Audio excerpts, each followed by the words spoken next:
Hello everyone, I'm Upasana Taneja. Welcome back to my channel, and today I'm back with another age related question that says that a grandpa is 72 years old this year.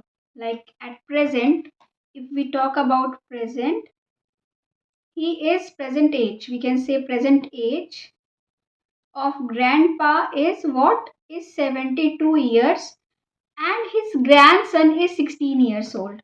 And grandson is what? He is 16 years old, right?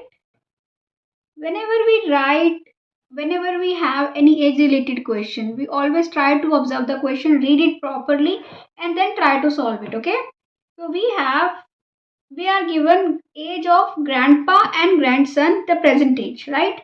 And then they are saying the question is, how many years from now will grandpa be three times the age of his grandson?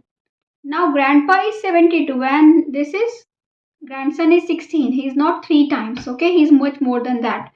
But we need to know like after how many years grandpa will be three times.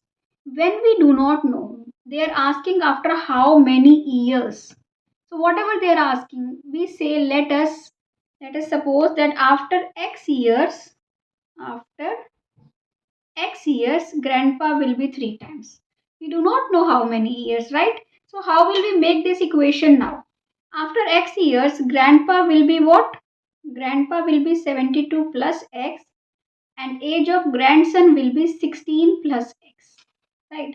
Whatever the X is, that should satisfy this equation that grandpa's age is three times grandson's age, right?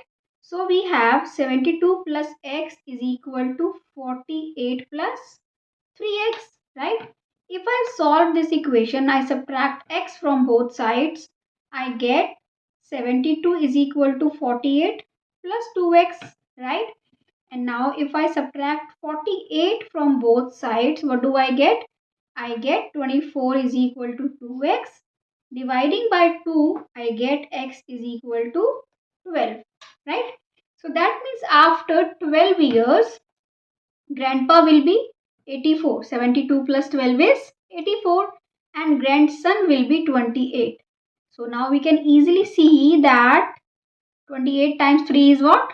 84. So grandpa is 3 times. So that means our answer is after 12 years, right? So I hope you understood this. If you like it, do subscribe to my channel and visit my channel for more such videos. Thank you. Bye bye. See you in next video.